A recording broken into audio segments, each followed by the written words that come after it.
अखण्डमण्डलाकारं व्याप्तं येन चराचरं तत्पदं दर्शितं येन तस्मै श्रीगुरुवे नमः।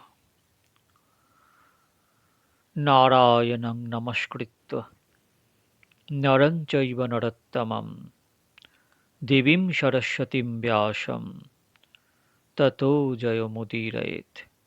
ভক্তগণ, আস্বাদন করছিলাম শ্রীমদ্ভাগবতম। শ্রীমদ্ভাগবতের দশম স্কন্ধের গোচারণ লীলা আস্বাদন করছিলাম। আজকে সেই লীলাকে, ভগবত লীলাকে, ভাগবত কথাকে এগিয়ে নিয়ে যাই। সময় নষ্ট না করে প্রতিক্ষণকে ভজন যুক্ত করাই হচ্ছে আমাদের কাজ।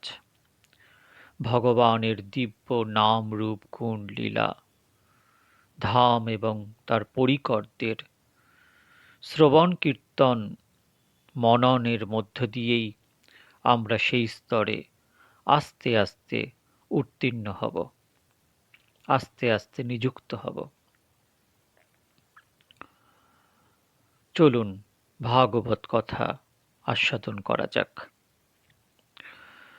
শ্রী শুকদেব বললেন, একদিন শ্রীকৃষ্ণ ক্রীড়া করার অভিলাষে বংশীধ্বনি করে গোপ বালকদের অগ্রে নিয়ে বলরাম সহ একটি কুসুমকার বনে প্রবেশ করলেন, যে বনের আকার কুসুমের মতন।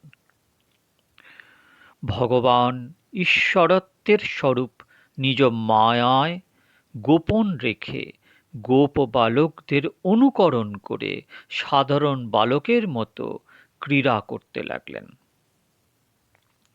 শ্রীদাম, সুবল, স্তোকৃষ্ণ প্রভৃতি গোপ বালকবৃন্দ শ্রীরাম ও কৃষ্ণের বিশেষ সখা ছিলেন। তারা ওই স্থানের পাশেই একটি তালবন দেখিয়ে বললেন, ওই তালবৃক্ষের ফলগুলি খুবই সুমিষ্ট এবং সুগন্ধযুক্ত। প্রতিদিন প্রচুর তাল ফল ভূমিতে পতিত হয়, কিন্তু ধেনুক নামে এক দুষ্ট অসুর একটি গর্ধবের রূপ ধারণ করে ওই বনে বাস করছে এবং কেহ ওই তাল সংগ্রহ করতে গেলে তার আর রক্ষা নেই। ওই ধেনুকাসুর তাকে সবেগে আক্রমণ করে থাকে। হে কৃষ্ণ, হে বলরাম, আমাদের ওই তাল ফল এনে দাও। তাল বন সমাজের গুরুত্বপূর্ণ সম্পদ, দেব সম্পদ, সমাজ সম্পদ এবং রাষ্ট্রীয় সম্পদ ভোগ বিলাস বা অন্যায় পন্থায় দুরুপযোগ করা মহাপাপ। এরূপ পাপের ফলে পরবর্তী জন্মে গর্ধব হয়ে জন্মগ্রহণ করতে হয়। ধেনুক নামে ওই গর্ধব অত্যন্ত দুষ্ট স্বভাবের ছিল। দীর্ঘ সময় যাবৎ সে ওই তালবনে বাস করছিল। ধেনুকাসুর মনে করেছিল যে সে ওই তালবনের মালিক। পাকা তাল গাছের নিচে পড়ে নষ্ট হতো, কিন্তু কেহ ওই তাল সংগ্রহ করতে গেলে ধেনুক তাকে আক্রমণ করে আঘাত করত। নিজ পাপের ফলেই ধেনুক গর্ধব রূপে জন্মগ্রহণ করেছিল। শাস্ত্রে বর্ণনা হয়েছে যে প্রত্যেক জড়বস্তুর এক অভিমানী দেবতা রয়েছেন।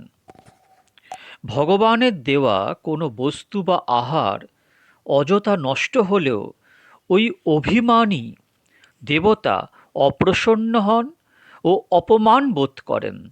তাতে পাপভাগী হতে হয়, এর জন্য অভিশাপ পেতে হয়। সুতরাং কোনো বস্তু নষ্ট করা উচিত নয়, ইহার সদ উপযোগ হওয়া কাম্য। বিভিন্ন ফলের পৃথক দেবতা রয়েছে। কলার মালিক বা দেবতা বিষ্ণু ভগবান। আপনার উপার্জিত অর্থ দ্বারা গৃহে রাখা কলা যদি নষ্ট হয়, এর জন্য বিষ্ণু ভগবানকে অপমান করা হয় বলে আপনার প্রত্যব্যয় হবে। সেই পাপের জন্য আপনাকে শাস্তি পেতে হবে।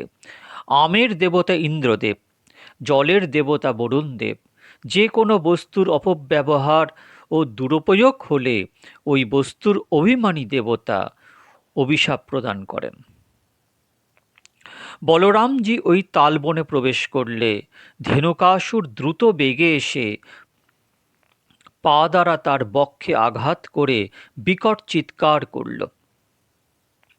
তখন বলরামজি তার এক হস্ত দ্বারাই গর্ধবের পিছনের দুটি পা ধারণ করে চারিদিকে ঘোরাতে শুরু করলেন এবং পরে তালবৃক্ষের দিকে সজোরে নিক্ষেপ করলেন। এতে গর্ধব নিহত হল এবং গোপ বালকেরা আনন্দের সঙ্গে সুমিষ্ট সুগন্ধযুক্ত তাল ভক্ষণ করে তৃপ্ত হল।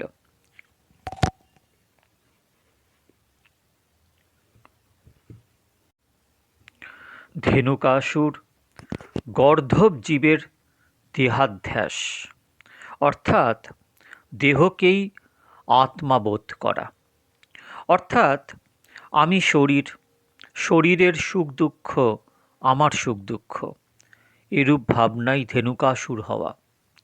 বেদে বর্ণনা রয়েছে যে জগৎ ব্রহ্মস্বরূপ, সর্বং খল্লিদম ব্রহ্ম। আপনি নিশ্চয়ই জানেন যে আপনি শরীর নহেন, মন নহেন, চক্ষু নহন, অন্য কোনো ইন্দ্রিয় আপনি নন। তাই মানুষ বলে থাকেন আমার চক্ষু, আমার জিহ্বা, আমি জিহ্বা, এরূপ বলেন না।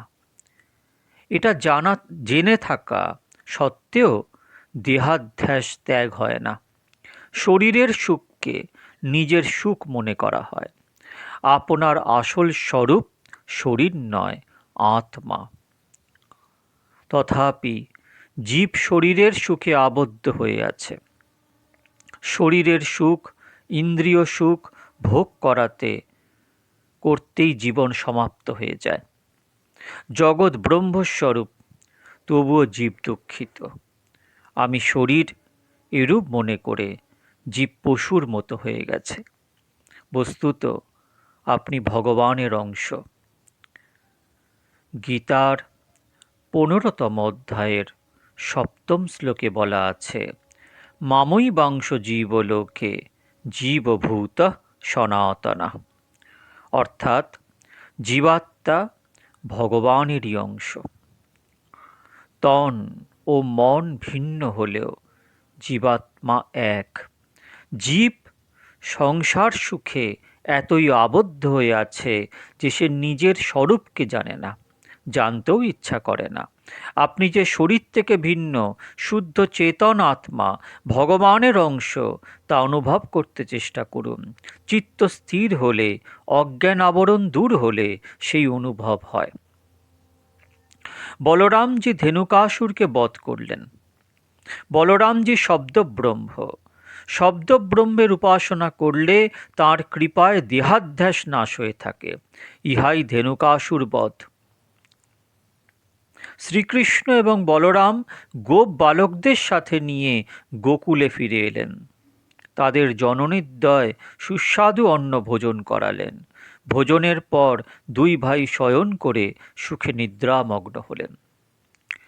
বৃন্দাবনের যমুনায় কালিন্দী হ্রদের জলে কালীয় নাগ তার বিষে স্বচ্ছ জলকে বিষাক্ত করে তুলেছিল।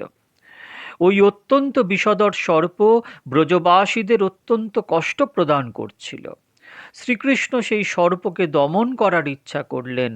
বলরামজি শেষনাগের অবতার। শ্রীকৃষ্ণ হয়তো ভাবলেন বলরামজি শেষনাগের স্বরূপ বলে সর্পকুলের জাত ভাইয়ের প্রতি তার প্রেম ভাব জাগ্রত হতে পারে। তাই শ্রীকৃষ্ণ কালীয় দমনের দিনে ইচ্ছাকৃতভাবে বলরামজিকে সঙ্গে নিয়ে গেলেন না এবং যাবার সময়ও বলে গেলেন না। কালিন্দীর তীরে পৌঁছালে গো এবং গোবালকগণ সূর্যতাপে তাপিত ও তৃষ্ণার্ত হয়ে কালিন্দীর বিষযুক্ত জল পান করল এবং তৎক্ষণাৎ তারা অচেতন হয়ে পড়ল। শ্রীকৃষ্ণ তাদের সেই অবস্থায় দেখে স্বীয় অমৃত বর্ষিণী দৃষ্টিপাত করে তাদের সকলকে পুনরুজ্জীবিত করলেন। সবাই স্বাভাবিক হল। গোবিন্দের কৃপাদৃষ্টির এমনই প্রভাব। শ্রীকৃষ্ণ কালীয় নাগকে যমুনার কালিন্দী হতে বিতাড়িত করতে ইচ্ছা করলেন।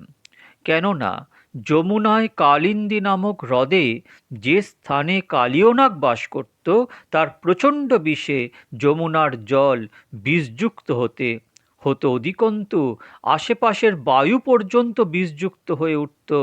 অনেক জীব তাতে মৃত্যুমুখে পতিত হতো। খলদের দমনের জন্যই শ্রীকৃষ্ণের অবতার। শ্রীকৃষ্ণ যমুনা নদী তীরে একটি কদম্ব বৃক্ষে আরোহণ করলেন। তারপর সেই স্থান থেকে হ্রদের জলে ঝম্প প্রদান করে তিনি ক্রীড়া করতে শুরু করলেন। কালীয় নাগ তৎক্ষণাৎ সম্মুখে এসে তার মর্মস্থানে দংশন করল এবং ফণা দ্বারা শ্রীকৃষ্ণকে বেষ্টন করল। এই দৃশ্য অবলোকন করে কৃষ্ণের সকল প্রিয় সখাগণ একান্ত কাতর হয়ে ভয় ও দুঃখে প্রায় হতজ্ঞান হয়ে ভূমিতলে পতিত হল। গো বৃষ গো বৎস সবাই কৃষ্ণের দিকে দৃষ্টি দিয়ে স্তব্ধ হয়ে দাঁড়িয়ে রইল। সংবাদ পেয়ে নন্দ বাবা এবং অন্যান্য বয়স্ক গোপবৃন্দ এমনকি গোপীগণ দ্রুত বেগে সেই স্থানে পৌঁছালেন। সেই দৃশ্য দেখে গোপ ও গোপীরা মূর্ছিত হয়ে পড়লেন। শ্রীকৃষ্ণের স্বরূপ ও শক্তি তাদের অবিদিত ছিল, যদিও তাদের মন প্রাণ কৃষ্ণগত ছিল। প্রভু বলরামজি সেই দৃশ্য দেখে হাসলেন, মুখে কিছুই প্রকাশ করলেন না। শ্রীকৃষ্ণ পরমাত্মা, ঈশ্বর, সর্বশক্তিমান। তার প্রভাব বলরামজি সম্পূর্ণ অবগত ছিলেন। গোপবৃন্দ হ্রদের জলে প্রবেশ করতে উদ্যত হলেন। বলরাম যে শ্রীকৃষ্ণের ঐশ্বর্য ও প্রভাব পূর্ণরূপে বিদিত ছিলেন বলে তাঁদের জলে প্রবেশ করতে নিষেধ করলেন। শ্রীকৃষ্ণ কোনো দেবতা নন, সাক্ষাৎ হরি। সর্পবেষ্টিত অবস্থায় নিজের দেহকে তিনি অধিক বৃদ্ধি করলে সর্প অতিমাত্রায় ব্যথিত হয়ে শ্রীকৃষ্ণকে পরিত্যাগ করে ক্রোধে ফণাগুলি উত্তোলন করে তার চারিদিকে ঘুরতে লাগল। শ্রীকৃষ্ণ গরুরের ন্যায় ক্রীড়া করতে লাগলেন। দীর্ঘ সময় ধরে এই ভাবে বিচরণ করায় কালীর বল হ্রাস পেয়ে গেল। শ্রীকৃষ্ণ এবার কালীর মস্তকের উপরে আরোহণ করলেন। সকল কলাবিদ্যার আদি গুরু শ্রীকৃষ্ণ সর্পের মস্তকগুলির ওপর দাঁড়িয়ে নৃত্য শুরু করলেন এবং মস্তকগুলি মর্দন ও দমন করতে লাগলেন। ওই সর্পের 100 প্রধান মস্তক ছিল। এবার কালীর মুখ ও নাসিকা দিয়ে প্রচুর রক্তবমন শুরু হলো। কালীও ক্রমে অচেতন হয়ে পড়ল। শ্রীকৃষ্ণ করুণাবশে তার পরম পবিত্র পদ দ্বারা কালীর মস্তক মর্দন করে নাগের পরম কল্যাণ সাধন করলেন। শ্রীকৃষ্ণের চরণ স্পর্শে সর্বপাপ তার নষ্ট হয়ে গেল। কালীর ফণা ছত্রভঙ্গ হলে সে অচেতন হয়ে পড়ল। তা দেখে কালীয় কামিনীগণ অত্যন্ত দুঃখিত হয়ে তাদের শিশুদের সাথে নিয়ে শ্রীকৃষ্ণের চরণতলে পতিত কালীর প্রাণ ভিক্ষা চাইল। এতে কোনো সন্দেহ নেই যে কালীর শারীরিক কষ্ট হলেও সে পরম সৌভাগ্যবান ছিল। শ্রীকৃষ্ণ তার চরণ কালীর মস্তকে স্পর্শ করে তার ক্রোধ ও বিষ বিনাশ করে মঙ্গল বিধান করলেন। এই সর্প জন্মান্তরে না জানি কত মহাপুণ্য অর্জন করেছিল, কত তপস্যা করেছিল। সর্পরাজের প্রাণ তখন প্রায় যায়। শ্রীকৃষ্ণের দয়া হলো। শ্রীকৃষ্ণের নির্দেশে তখন সেই নিস্তেজ সর্প তার পরিজন সহ সাগর মধ্যে রমণক দ্বীপে প্রস্থান করল। ভগবান অভয় দিয়ে বললেন, আমার বাহন গরুর তোমার কোনো অনিষ্ট করতে পারবে না, কেননা আমার পদচিহ্ন তোমার মস্তকে অঙ্কিত হয়ে গেছে। ক্রীড়া মানুষরূপী ভগবান শ্রীকৃষ্ণের সেই অনুগ্রহে কালিন্দীর জল বিষরহিত হয়ে আজও অমৃতের মতো সুস্বাদু আছে। কালীয় নাগকে ভগবান নিহত করেননি, সে ক্ষমা প্রার্থনা করায় তাকে ক্ষমা করে দিয়েছিলেন। এই কালিন্দী হ্রদে স্নান করে দেবতা ও পিতৃপুরুষদের তর্পণ, পূজা অর্চনা এবং এই ঘটনা স্মরণ করলে মানুষের পাপ ক্ষয় হয়। একটু বিচার করে দেখুন, কালীয় নাগের ফণাগুলিকে গণনা করা যায়, কিন্তু মানুষের মনরূপ ফণা অর্থাৎ মনের চিন্তাগুলিকে গণনা করা সম্ভব হয় না। কেননা মানুষের মন অনন্ত বিষয় চিন্তা এবং সংসারের সুখ বিষয়ের চিন্তায় সদা বিচরণ করে চলেছে। এই বিষয় চিন্তাকারী অশুদ্ধ মন কালীয় নাগের বিষযুক্ত ফণা। মনের বাসনাই বিষ। মনে যতদিন বাসনারূপী বিষ বর্তমান থাকে, ততদিন যথার্থ ভক্তি করা সম্ভব হয় না, ততদিন ভক্তিরস মনে ধারণ করা সম্ভব হয় না। তাই আমাদের উচিত মন থেকে বাসনা বিষকে দূর করে দেওয়া। মন বাসনারহিত হলে সেই শুদ্ধ মনে ভক্তিরসের উদয় হয়। সঠিকভাবে ভক্তি করা সরল ও সহজ নয়, অত্যন্ত কঠিন। ভগবানকে পুষ্পমাল্য অর্পণ করা হলো, ভোগ নিবেদন করে প্রসাদ গ্রহণ করা হলো, এতে ভক্তি করার কার্য পূর্ণ হয়ে গেল, এই ভাবনা কখনো ঠিক নয়।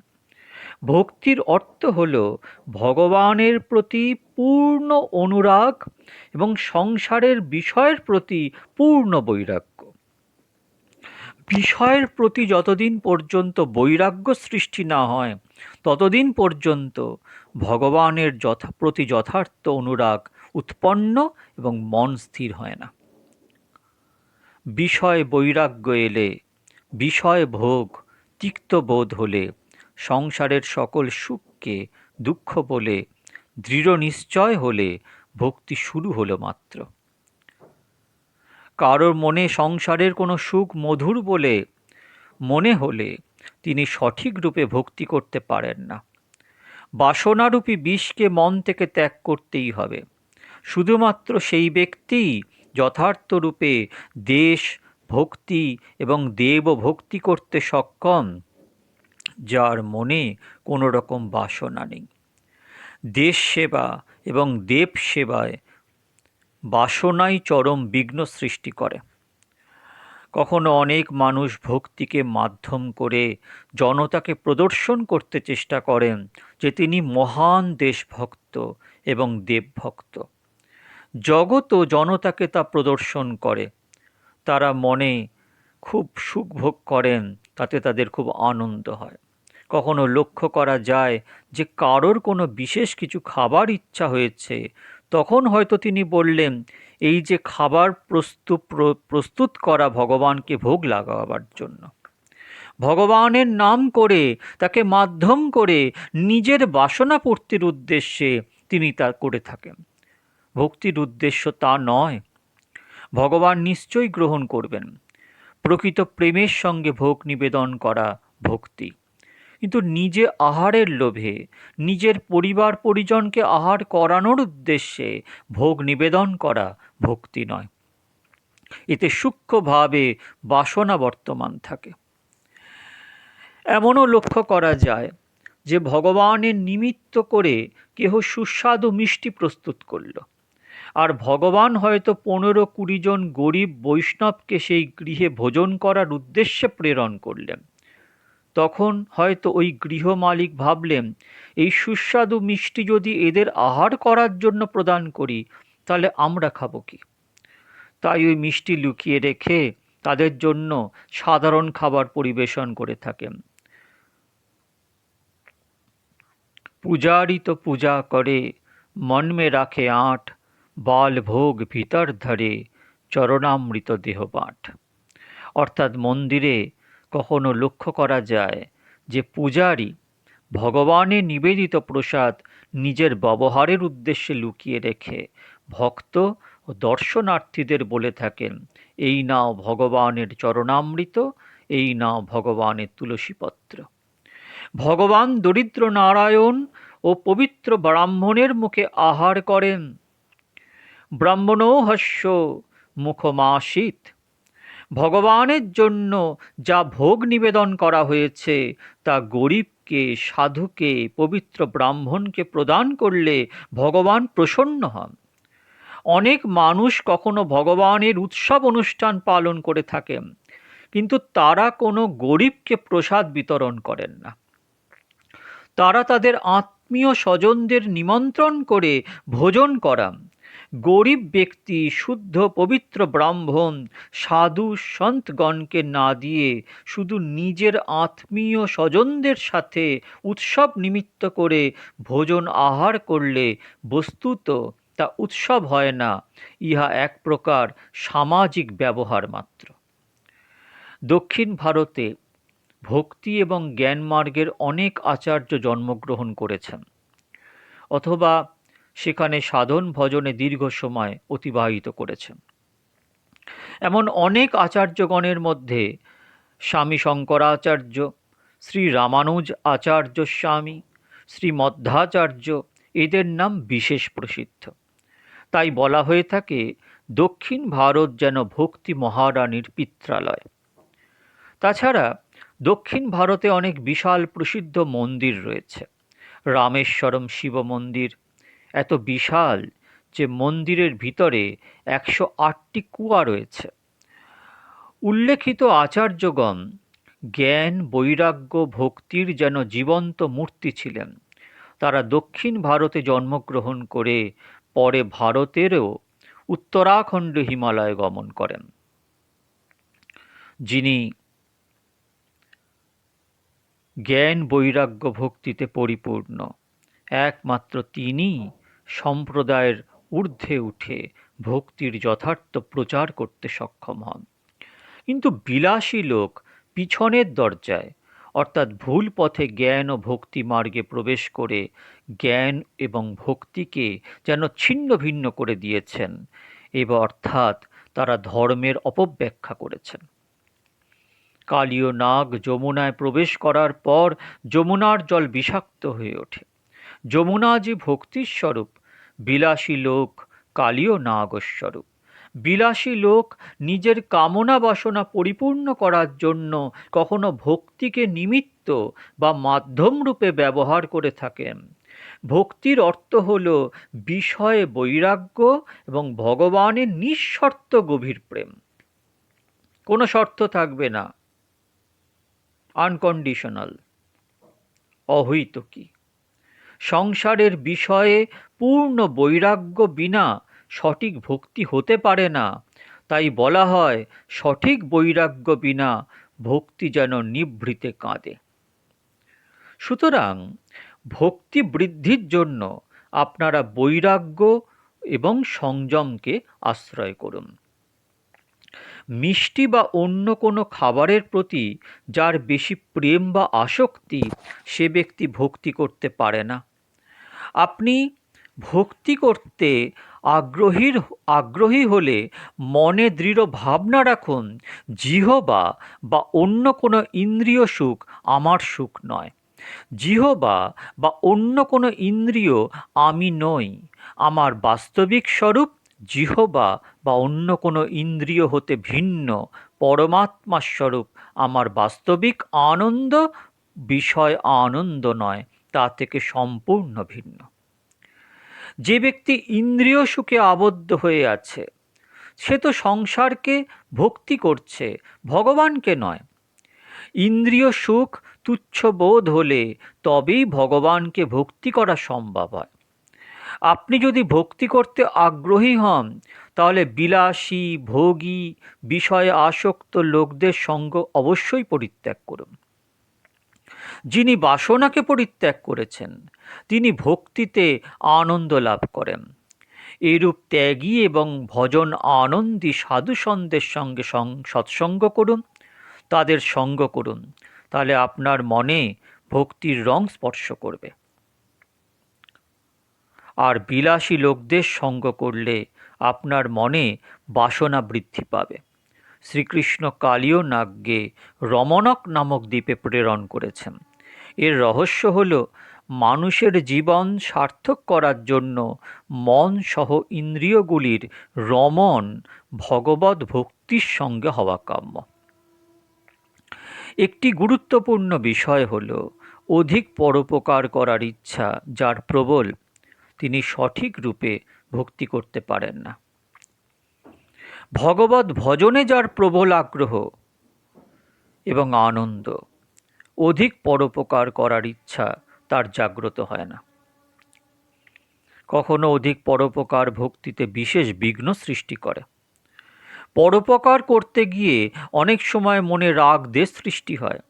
মনে হয় এই লোকটি উপযুক্ত ব্যক্তি, ওই লোকটি অনুপযুক্ত, ওই লোকটি অনধিকারী ব্যক্তি, এই লোকটিকে 5 টাকা, ওই লোকটিকে 10 টাকা, ওর তৃতীয় ওই লোকটিকে আরও অধিক টাকা বা সম্পদ দেয়া কর্তব্য। সুতরাং দেখা যাচ্ছে পরোপকার করতে গিয়ে জাগতিক চিন্তা করতেই হয়। বিশেষ কথা হলো কর্তৃত্ব অভিমান ত্যাগ করে পরোপকার করা সহজ বিষয় নয়। অনেক সময় পরোপকারীর মনে সূক্ষ্ম কর্তৃত্ব অভিমান বৃদ্ধি হয়। সাধক অনেক সময় নিজে তা অনুভব করতে সক্ষম হয় না। জীব কখনো কখনো পরোপকার করতে গিয়ে অবচেতনভাবে ঈশ্বরকে ভুলে গিয়ে মনে করেন, আমি নিজের কোনো স্বার্থ প্রাপ্তির জন্য এসব কার্য করছি না, বরং অপরের হিতের জন্য এসব করছি। এমনই ভাবে পরোপকার করতে গিয়ে নিজের অজান্তে অবচেতন মনে কর্মবন্ধনে আবদ্ধ হয়ে পড়েন। পরোপকার করতে গিয়ে তার পতনও হয়। তাই বলা হয়ে থাকে পরোপকার থেকে ভক্তি অনেক শ্রেষ্ঠ। কখনো কখনো এমনও লক্ষ্য করা যায় যে ভালো ভালো সাধুসন্তকে মায়া পরোপকারের ভাবনায় পতন ঘটায়। তখন আর তিনি ভগবানকে ভক্তি করতে সক্ষম হন না।